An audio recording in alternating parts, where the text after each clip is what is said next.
पर मैं इतना कहना चाहता हूं कि दो चार शब्दों में कि पारिवारिक बजट पर असर पड़ेगा। जिस प्रकार इन्होंने कहा परिवार हिल जाएंगे इससे। जब आपका जो मीडियम और गरीब तबका है उससे 1000, 1200, 1500, 2000 का बजट भी हिल जाए तो वो कहीं ना कहीं पीछे रह जाते हैं। उनकी बाकी जो बच्चों की फीसिस हैं या दूसरा उसमें वो लोग मुश्किल में पड़ जाते हैं। दूसरा, महंगाई का दबाव, महंगाई बढ़ेगी इससे। हर एक क्षेत्र के अंदर जब महंगाई बढ़ती है तो उससे भी मीडियम और गरीब परिवार ही हिलते हैं। तीसरा, रोजगार के ऊपर भी प्रभाव पड़ता है।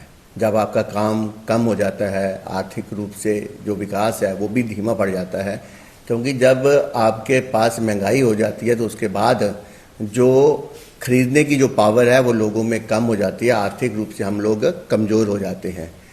दूसरा, मैं ये कहना चाहता हूँ, पिछले साल भी 2 रुपये बढ़ाया इन लोगों ने, पिछले बजट के अंदर भी उमर अब्दुल्ला जी ने, और इस बार भी 2 रुपये बढ़ा दिया इन्होंने। कहीं भी पूरे देश भर के अंदर ऐसा हाइक नहीं आई।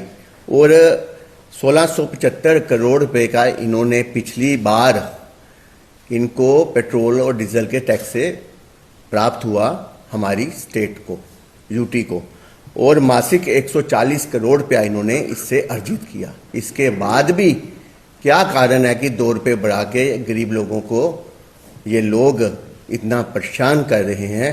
क्योंकि अगर आप 2 रुपये बढ़ाते हैं, 140 करोड़ रुपया महीने का आपने अर्जित किया है, तो कम से कम वो वादे जो आपने, जिस प्रकार सिसोदिया जी ने कहा, गरीब लोगों को 5 सिलेंडर देने, 200 यूनिट बिजली फ्री देनी, 1 लाख नौकरियां देनी, गरीब जो हमारी विधवाएं हैं उनको 5000 रुपया पेंशन की बात बोली आपने। ऐसे कई वादे जो आप लोगों ने बोले थे वो आपको पूरे करने चाहिए थे।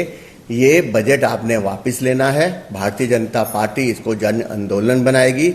आने वाले समय में प्रोग्राम के तहत हर कार्यकर्ता सड़क पे निकलकर ये कोशिश करेगा कि उमर अब्दुल्ला जी द्वारा ये जो 2 रुपये की हाइक दे के गरीब का गला घोटा गया है, गरीब के जेब में हाथ डाला गया है, इसको वापस ले।